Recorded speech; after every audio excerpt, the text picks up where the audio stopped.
Our guests, Dick Curtis from the Washington Report on Middle East Affairs and Aaron Rosenbaum from Rosenbaum and Associates. Dick Curtis, chief editor of the Washington Report on Middle East Affairs. Last week was the second anniversary of the Intifada, the Palestinian uprising against Israel. Where do things stand today? Well, unfortunately, they stand with the beginning of the third year of the Intifada.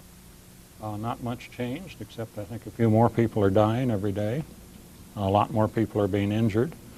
And I don't think it's going to change until something changes right here in the United States. Aaron D. Rosenbaum, consultant on international affairs. Do you agree with that assessment? Not really. I think that what you have here is the Intifada going through a classic pattern that we've observed in Palestinian politics throughout this century.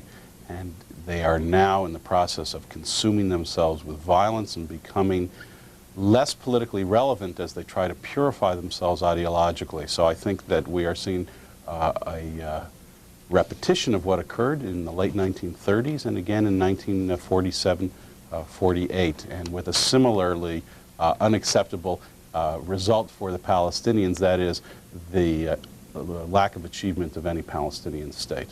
We're going to open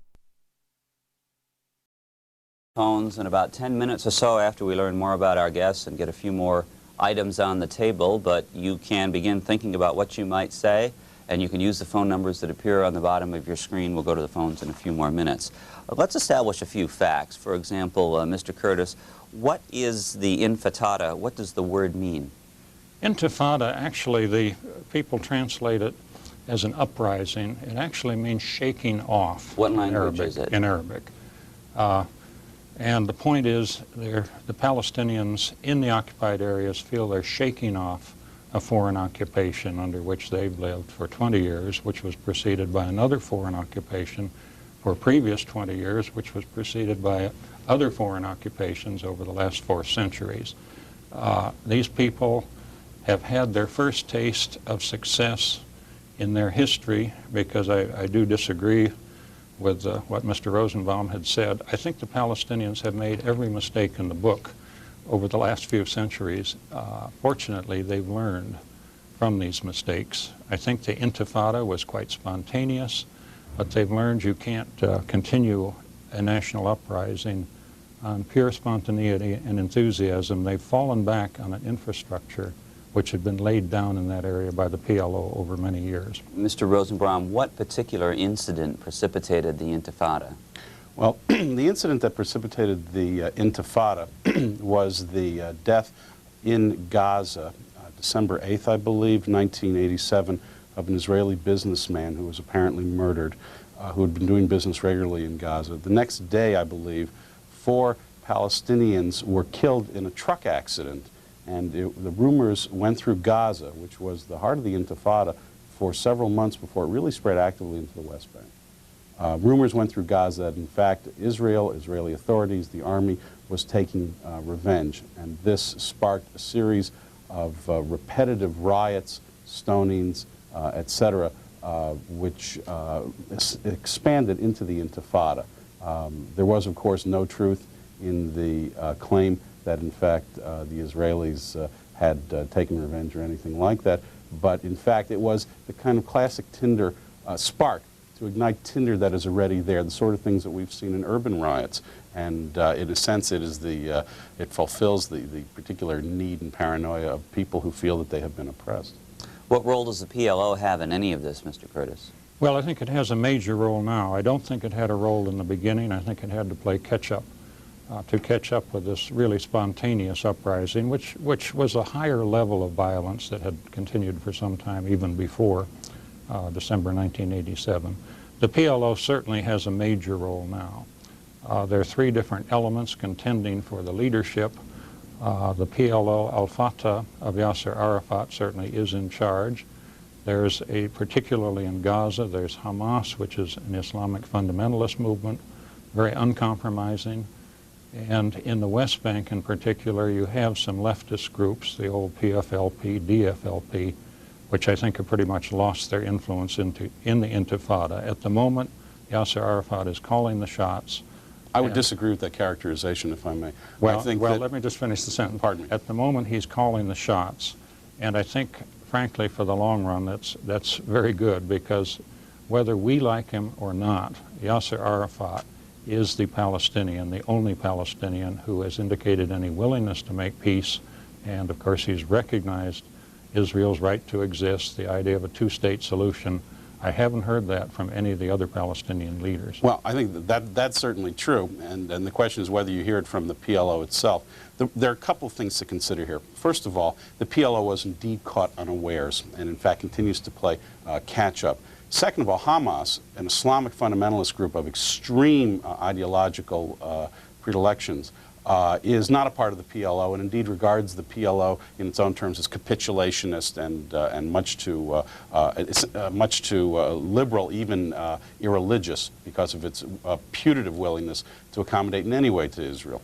Third, the fact is that the PLO is in a competition in two ways. One, in the West Bank, the DFLP and the PFLP, in fact, are continuing to be active, as one observes in Nablus and in these various committees that are increasingly assaulting Palestinians who are regarded as collaborators, murdering over 100 of those during the life of the Intifada. And finally, the PLO, in a sense, is in competition with the general polity of the West Bank. Specifically, the PLO represents an exile leadership which has a desire to restore all of Palestine in the West Bank, Gaza, and what is now Israel. And as such, they are out of touch, both physically and ideologically, with many people in the West Bank who feel themselves separate and feel, in fact, that they have a possibility of reaching an accommodation with Israel. So the PLO, in a sense, is trying to maintain its own ideological extremism and its extreme claim to all of Israel, and is competing against an element in the West Bank especially, which is more moderate and pragmatic by Israeli or American standards. Mr. Curtis, what has been the United States response to the Intifada, and what do you think, if you don't like it, what it should be?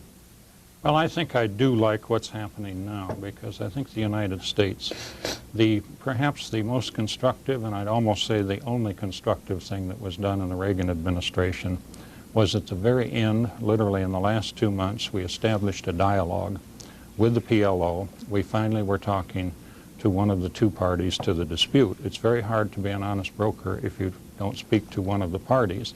That was the legacy that George Bush and James Baker received from the Reagan administration. As you know, Yitzhak Shamir, the Prime Minister of Israel, has done everything possible to break off that dialogue.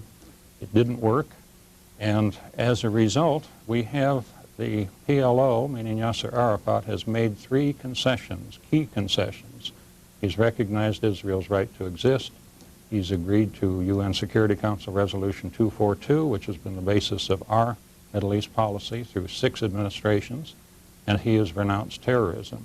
What's happening right now before our eyes is James Baker, our Secretary of State, is trying to get Yitzhak Shamir to make the same 3 concessions. So far, he's made none of them. Mr. Rosenbaum, your view of policy from the U.S.? Well, the United States is concentrating on the Palestinian component of the Arab-Israel conflict. I think that's a mistake. The fact is that's the most difficult element, I think we would all concede, in resolving this larger regional conflict. Indeed, on the part of the Arab governments, there has been a movement to localize the conflict, to remove their sense of responsibility for the Arab-Israel conflict, and to focus it only on the Israeli-Palestinian dimension. And the administration, the Bush administration, has bought into that. Frankly, I think that the Bush administration is making a good effort, a good faith effort, and I think that it is worth the endeavor. The problem is that they have stronger cards that they are not playing based on the level of reconciliation and recognition that exists between Israel and a number of Arab governments today, including, of course, not only Egypt, but, for instance, Yemen, Saudi Arabia, Jordan, to some extent Iraq, Algeria, Morocco, etc. And I think that this would provide a broader base, concentration in that area, rather than on the most difficult objective, the Palestinian-Israeli component. We're about ready to go to the phones. If you'd like to call, use the phone numbers that appear on the screen. If you're calling from the Eastern or the Central time zones, 202-628-2525 is the number for you to use. Those calling from the Mountain or Pacific time zones, 202-783-2727. And if you're outside this country, dial the appropriate country code and then area code 202-737-6734. This is, well, at least last week was, the second anniversary of the Intifada. That's the subject during this segment, and we're pleased to have with us two gentlemen who I think have demonstrated that they have different views on this subject. To my right is Mr. Aaron D. Rosenbaum. He's a consultant on international politics. He currently runs his own consulting firm here in Washington, D.C. He has been featured on other news programs. You may have seen him on the McNeil-Lehrer NewsHour, CNN, NPR. You might have heard him on NPR. He's published articles in newspapers across the country on these issues. He's been a guest lecturer at the Library of Congress, and he spent 8 years from 1972 to 1980 as the Director of Research of the American-Israel Public Affairs Committee, AIPAC. He has an undergraduate degree from the University of Michigan and a graduate degree from Georgetown University in International Relations and Middle Eastern Politics.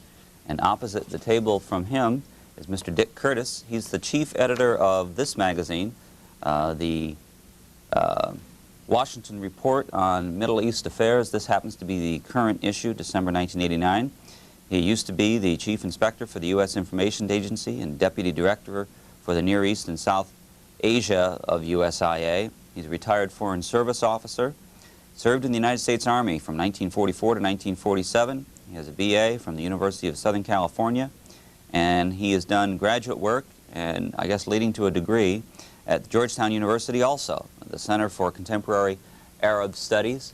And assuming that everything I said about you gentlemen is correct, almost, well then we'll get corrections later on as we take the first call. This one from Teaneck, New Jersey. Go ahead, please. You're on the air. Thank you. Whoa, go ahead. I'd like to ask a question to both the speakers. Obviously, Israel is in a very difficult situation in terms of its security. And the security goes beyond its military forces. It goes to its ability to exist and to continue to exist in a very hostile environment. And we only have to look north 90, 100 miles from Israel to see the results of what happens when those security situations do not exist. My question simply is, it's very nice for Mr. Arafat to talk about 242, to talk about different things, but what other steps do you both feel that Mr. Arafat and the Palestinians should be making to Israel? What other steps should they take to give Israel assurances, as Sadat did, that Israel will continue to exist so that Israel can become a willing partner in a peace negotiation? Okay, sir. Thank you. Mr. Curtis? Well, I think that first we have to realize that no treaty is going to guarantee the security of Israel unless it's guaranteed by the Soviet Union, by the United States, by all the members of the United Nations, and I think that's a given in any sort of peace treaty. Yasser Arafat has made some of the concessions. He's agreed to a two-state solution. How to make that stick? Obviously, there are going to be agreements not only on the level of armaments for the Palestinian state, but perhaps even more importantly on sharing of water, because there isn't enough water there for everyone without it being supplemented from outside.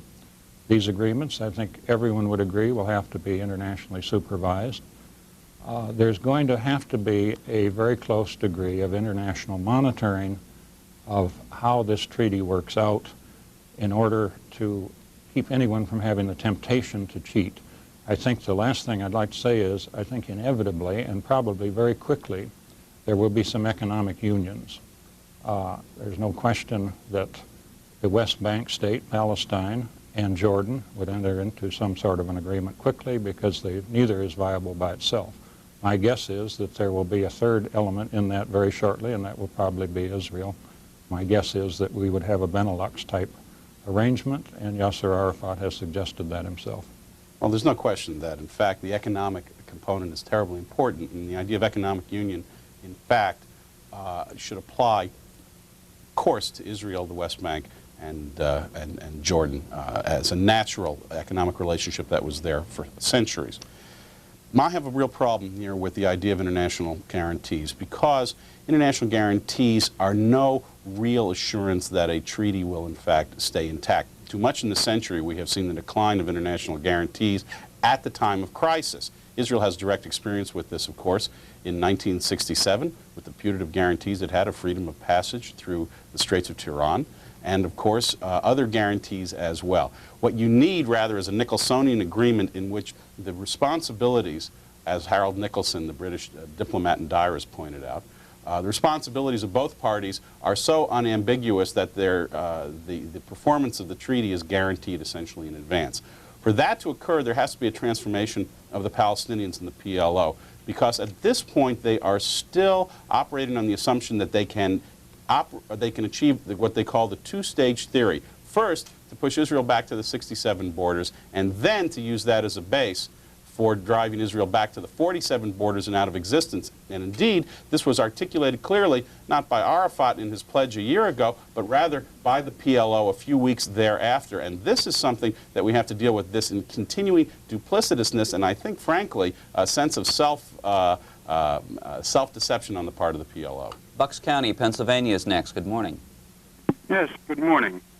Gentlemen, as far as I'm concerned, as an American taxpayer, I am terribly ashamed, and of course it's against the morals and the religious beliefs of most Americans, as far as I'm concerned, to have these Semitic children as young as 3-year-olds shot and killed and beaten daily with our tax billions. These billions, of course, are sorely needed for American programs. This is an oversimplification. And I think what you're doing is you're repeating a kind of classic misrepresentation of the nature of aid to Israel. In fact, the fact is that the United States supports Israel economically because of, first of all, moral reasons aside from anything else. And the fact is that Israel, as a democracy that shares our values in a region in which those values are not seen, establishes itself as an ally whose strategic value then becomes more apparent and flows from that. World and not be totally hypocritical. How do you align these with American values? Please answer those questions directly, if you will. Thank you. I'd like to get into this because I certainly agree with the premise of the caller's question. I'm certain that the U.S. support for Israel initially had moral grounds. We felt that these were people truly in danger of being pushed into the sea, whether or not they were. Doesn't matter. That was the reason we went into this. But I'm afraid the morality has shifted now. We're paying $3 billion a year to Israel. It's being misused. It's being used in contradiction to our own laws. Our military aid, our weapons go to Israel for defensive purposes. They're not defending their own territory in the West Bank and Gaza. What they're doing to a people of whom they've deprived all rights is that's not an acceptable. Characterization. Well, let's keep this as a responsible discussion. To I deprive them of all their rights. Let's consider I'm not interrupting you either. Let's consider the circumstances of Arabs who live, for instance, in Jordan, who in a similar situation were greeted with open blasts of gunfire repeatedly. The fact is that what you have in the West Bank and Gaza is still an enlightened occupation compared to what is the rule of autocracy that obtains throughout the Middle East. And what's curious now, in fact, and something we really should discuss, is why, in a circumstance when the walls of totalitarianism are crumbling throughout the world, why the Arab world remains an area which is utterly unresponsive to the call of democracy or of regime democracy or of legitimately derived power. And this is the underlying issue that you're not coming to grips with here. Let's not be cute about this. I'm not being cute. I'm trying to finish a sentence, and I'd like to finish it without being interrupted. Our aid is being used to perpetuate a military occupation of the Palestinians. I think most Americans, I'm sure any public opinion survey will bear this out, most Americans have shifted their sympathies. They see who is David, they see who is Goliath. They understand that the Palestinians have no representation of any kind. Their situation is not too different from that of the American colonists at the time of our American Revolution. I don't think Americans want to be on the side of perpetual military occupation. If the Israelis were working toward one of two goals, total withdrawal, which makes sense, but under circumstances that will preserve their security, or incorporating these people as well as these territories into the Israeli body politic and giving them rights, the same rights that Jewish residents of Israel have, Americans could understand this. But what we are doing is perpetuating an endless military occupation, which is doing Israel no good either. All right, we'll go back to the phones. Burlingame, California, good morning. Yes, good morning. You're on the air, sir. I'm calling to make a kind of a general statement and ask a question, Mr. Curtis. And the situation goes like this. If you look at the history of the Middle East conflict in terms of the division among all the Arab states and the way they're handling the feuds among themselves, you begin to think and to realize that it's very difficult for them to get any kind of consensus of what they want.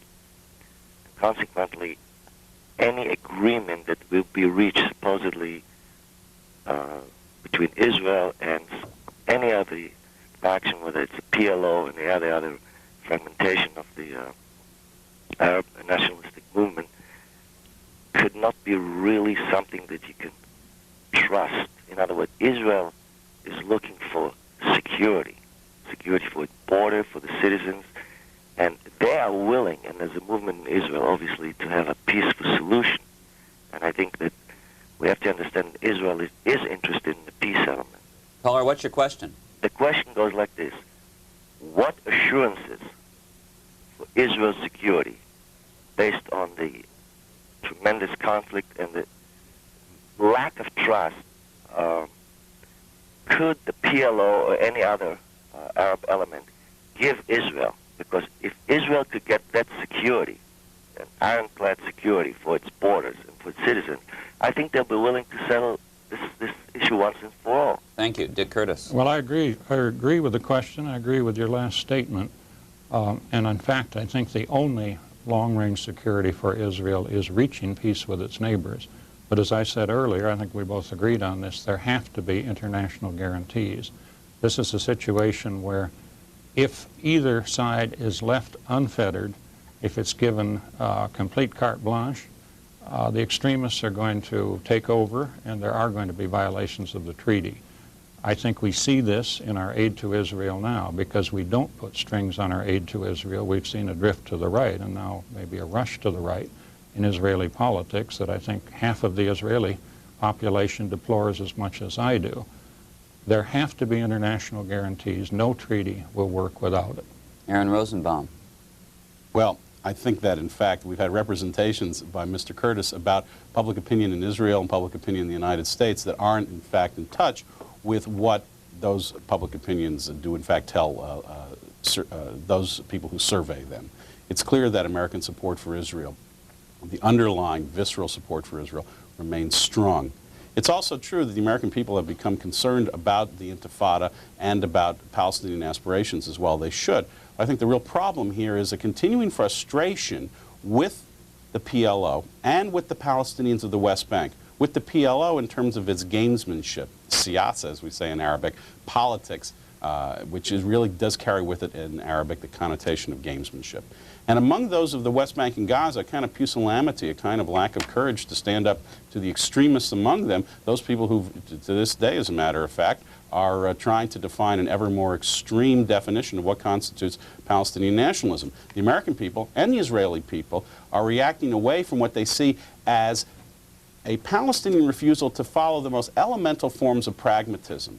And it's clear, conscious of the historical lessons of this century with regard to Jewish survival, that neither the Israeli people nor the American people are about to risk Israel's security on the say-so or promises of people like Yasser Arafat. This has to be supported not only by international guarantees, but in fact by concrete arrangements and by indications that just as there exists within Israel today a strong sympathy for Palestinian national aspirations, there must exist its counterpart among the Palestinians, which is, in a sense, a Palestinian Zionism. And that is an asymmetrical situation that has not been remedied. And until the Palestinians remedy it, there is no real movement toward peace.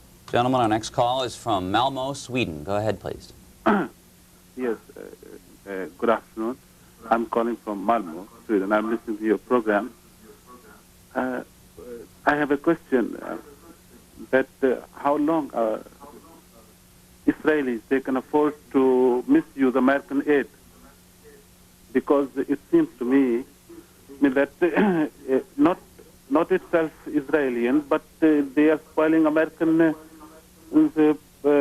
position and their policies all over the world. And now nobody regards Americans, as before, because their attitudes towards, Israelis, towards those Palestinians living on Gaza and all those places, it shows that they are terrorists, Israelis, not those Palestinians, because they are using everything, everything to crush humanity.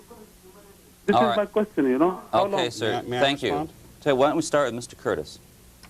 Well, I agree with you. That's why I'm sitting here, because I've seen the prestige of the United States go down, not just in the Arab world, certainly in the entire Islamic world, and certainly in Europe, because I think at this point people really don't understand why the United States doesn't put some kind of strings on its aid to Israel. The string that I would advocate would be that the United States would deduct $1 from its aid to Israel for every dollar the Israelis spend on Jewish settlements in the West Bank and Gaza.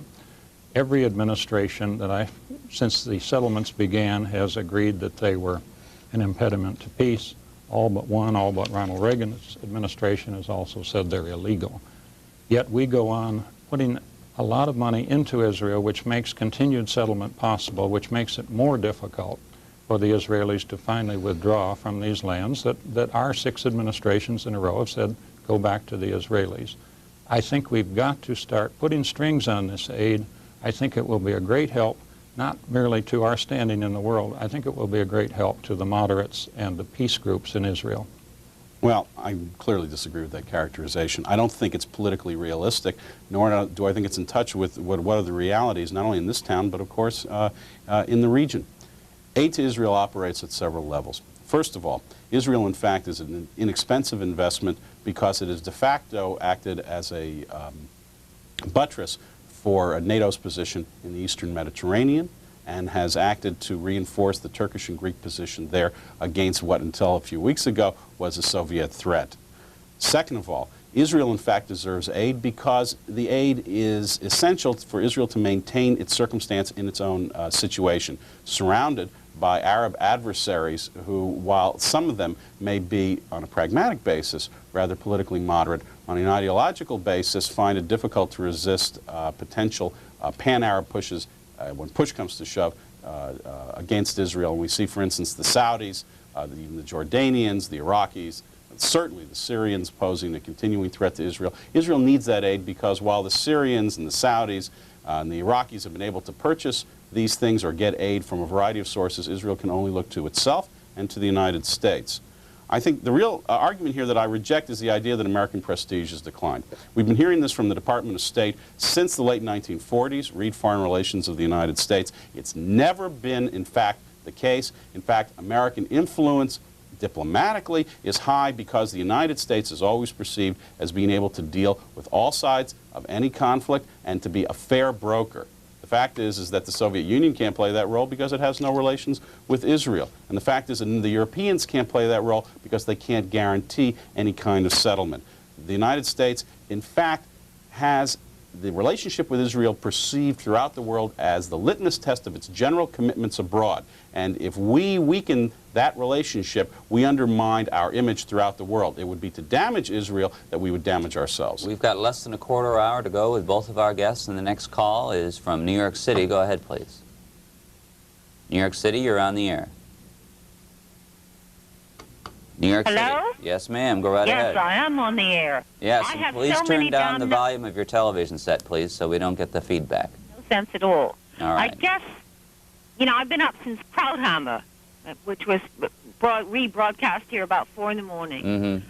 And I was not really pleased with what he had to say. But what I regard as the absolute corruption between this country and Israel is AIPAC. And that fellow's there. And, how dare he carry carry on the way he does. I mean, you're talking about Mr. Rosenbaum, I take it, because we mentioned that he was for 8 years director of research for AIPAC. I don't care. I mean, he's part of that group. And what I'm saying, you know, the moment one raises one's voice, and I'm clearly an old damn wasp from the sound of me, is the whole bit about if you speak a word against Israel, you are ipso facto anti-Semitic, which is absolute rubbish. I mean, it's such rubbish I can't even go on with it. All right. And I've heard that anyway. I mean, after all, Seymour Hersh is the one who wrote in the Atlantic about the firing on the Liberty. We know now that there have been spies in this country that have come from Israel. We know now that treaties were abrogated when they went into the Lebanon, and they have used American military equipment, which was only given to them under treaty, to defend Israel.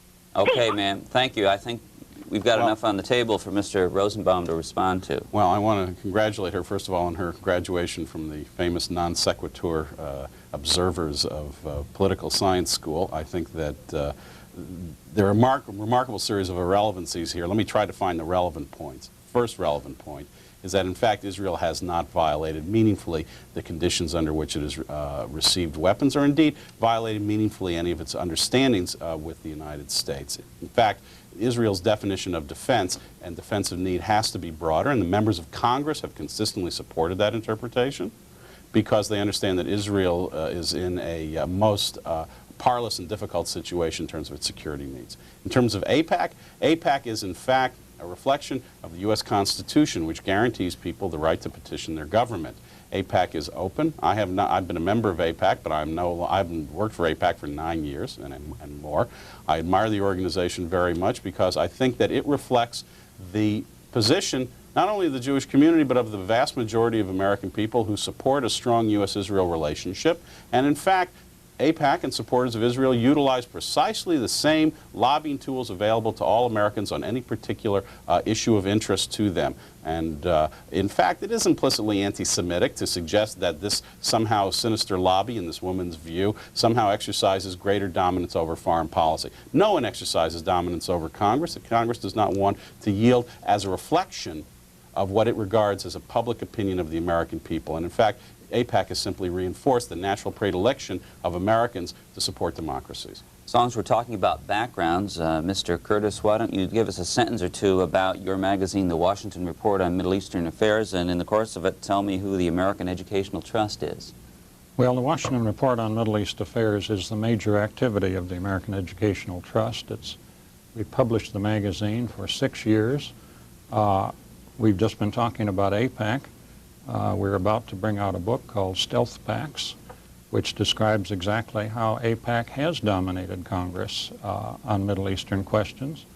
And it explains that in the course of the last 14 years, 124 political action committees, pro-Israel political action committees, have been established, of which at any given time 70 to 80 are active. Before you go off on that tack, how many subscribers do you have? What's the readership, and what is its general editorial thrust? We have a press run of 30,000. About half of it goes to subscribers. The rest is on newsstands, goes to group memberships and so forth. We don't concentrate, obviously, only on the Arab-Israeli dispute, but it certainly is the question that our readers are most interested in. But we cover the entire Islamic world, particularly the Arab states. Okay, we'll go back to the phones. We've got less than 10 minutes to go. Los Angeles, California. Go ahead, please. You're on the air. Yeah, but people don't realize it. That in 1948, there was created by the United Nations the partition of Israel. And Israel accepted it. The Palestinians wouldn't accept it. And they say, we want all or nothing. We want to drive the Israelis into the sea. No, then, they created the 1948 war, and the Palestinians lost. One of my questions is, should California be back to the Mexicans? Should we give New Mexico back? Well, that idea is that if Israel will be occupied by the West Bank, there's a stretch of 8 miles where Israel could be strangled if the West Bank becomes an Israeli state.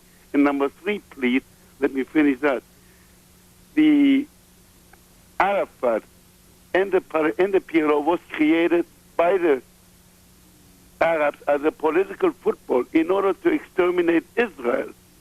And that is the reason why Israel doesn't want to negotiate with somebody who wants to exterminate Israel. And my last thing is, please, is the stone throwers are children.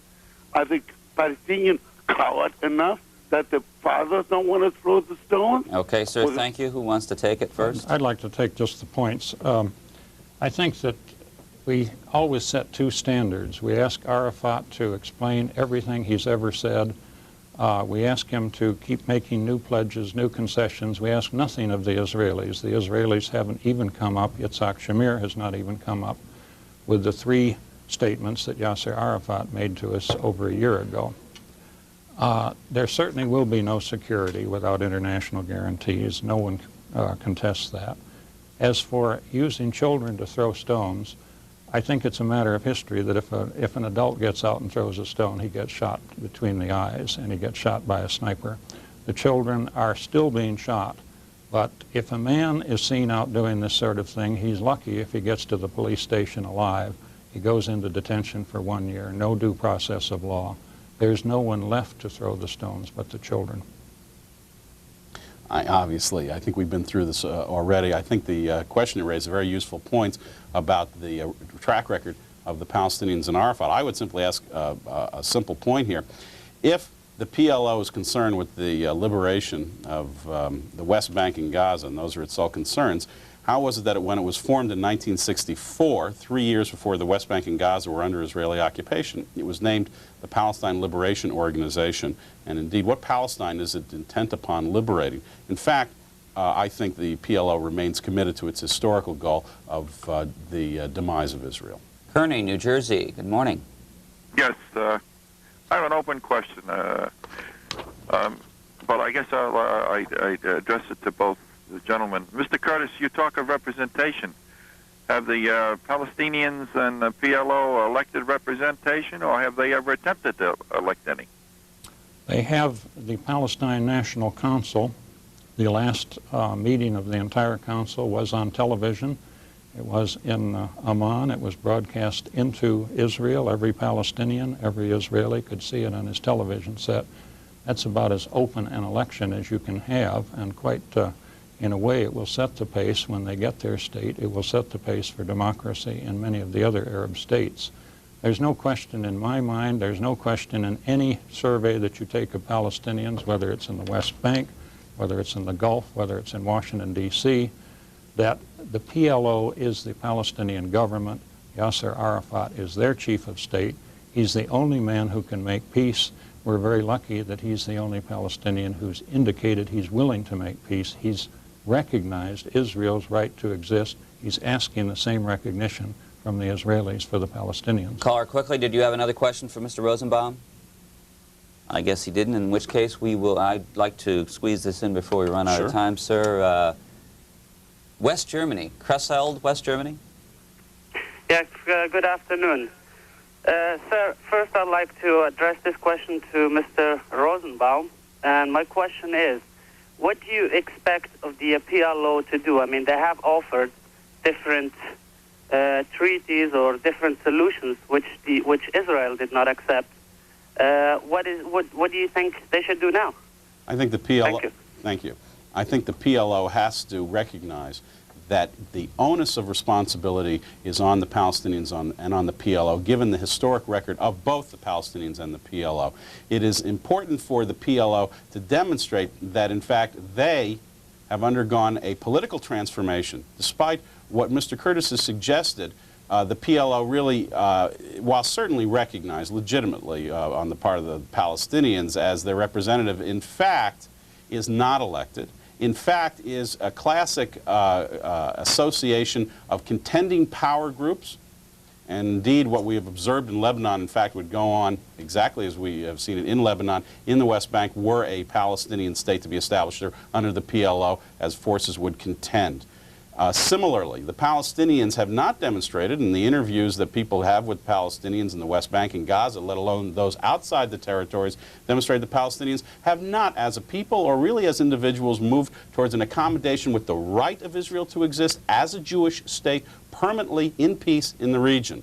And they have to, in a sense, as I suggested before, demonstrate this by showing what is the counterpart of what already exists in Israel. There is strong empathy among Israelis for Arab nationalism and Palestinian aspirations. There is no, I repeat, no meaningful Palestinian Zionism, recognition of the justice of the Jewish claim to a state in Israel. And until they have demonstrated that, until they are willing to make commitments on that basis, I think the Israelis are wise, given the 2,000 years of Jewish history that have just passed, to insist upon performance before they put their necks on the line. In the time left to us, let me ask each of you, starting with Mr. Curtis, what is the future of the Intifada? How long will this go on?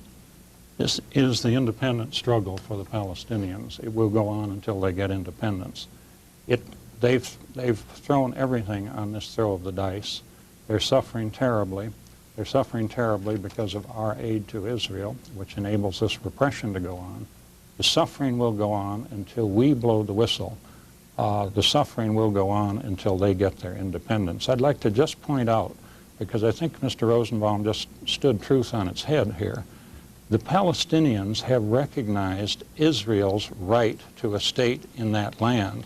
It's Israel that has not recognized the Palestinian right. It's not a question of a contest between two rights. One side has recognized the right of the other. It's up to us to ask the Israelis to make only the same concessions now that the Palestinians made over a year ago. Half a minute, Mr. Rosenbaum. What's the future of the Intifada? The Intifada is going the same way as the Palestinian revolts of the 1920s, of 1936 through 39, 1947, 48. In fact, it is moving towards political irrelevancy, ideological extremism, violence, and I think that this is unfortunate. The opportunity for accommodation between the two communities exists, but it will require a change among the Palestinian people first. Thank you both, Mr. Dick Curtis, Chief Editor of the Washington Report on Middle East Affairs, and Mr. Aaron D.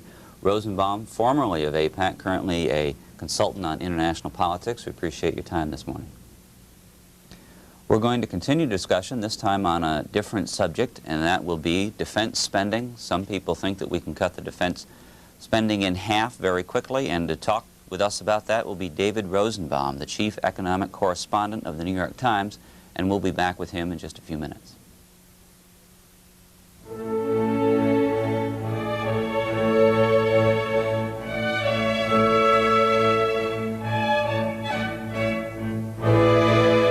Good morning from the nation's capital. You're watching C-SPAN. We'd like to take a short break now to bring you an update of our program schedule for the next several hours. But first, this reminder, on Sunday evening at 7 p.m. Eastern Time, we'll air a speech by Secretary of Agriculture Clayton Yiter. He addresses members of the National Press Club. Now here's a look ahead at our program schedule. Coming up in just a few moments, join us for a live call-in program focusing on defense spending. Our guest is David Rosenbaum of the New York Times. Then at 9:30 a.m. Eastern Time, 6:30 on the West Coast, we'll bring you coverage of a forum focusing on the media and the Middle East. The discussion is sponsored by the Washington Institute for Near East Policy. Following that, stay with us for live coverage of a state federal assembly held by the National Conference of State Legislatures. National drug control policy is the focus of the first afternoon session. Then participants will discuss the death penalty.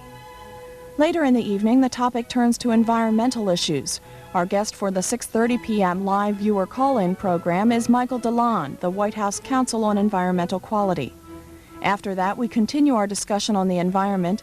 We'll talk to Sharon Newsom of the National Wildlife Federation, Steve Hellam of the National Environmental Development Association, and Scott Bush, representing the Center for Strategic and International Studies.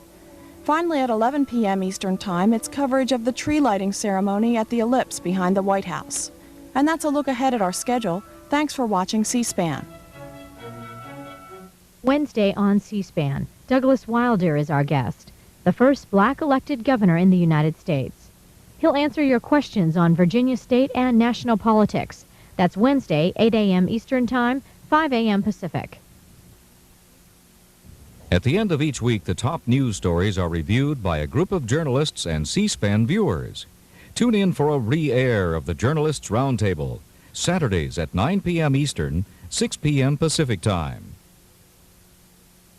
Book Notes, weekly interviews with authors writing about issues of interest to our public affairs audience. Sundays on C-SPAN, beginning at 8 p.m. Eastern, 5 p.m. Pacific Time.